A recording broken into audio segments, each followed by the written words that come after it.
Ito may ginagawa tayo dito, ProMac 32 inches. Yan, 32. Smart TV na rin to. Smart TV na kasi may LAN cable. Ang issue nito ay may backlight, walang display. So nag-check ako dito, okay naman. Pagdating dito, walang supply papuntang Icon para masupplyan yung LCD. So ito yon, yung napakaliit na ano, yan. Ito yung switching niya. MOSFET ito. Yan, oh. Meron na siyang 12 volts. Meron lang siya input, wala siyang output.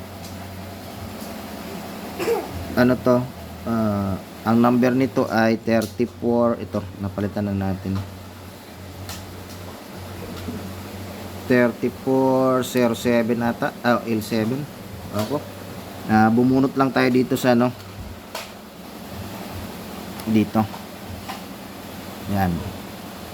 MOSFET in channel yan. Switching para sa LCD. Icon. So, ngayon, ito na.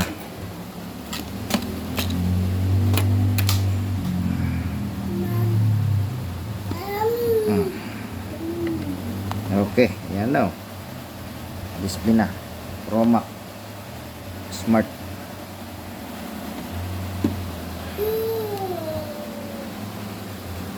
Okay, tapos na agad ang laban.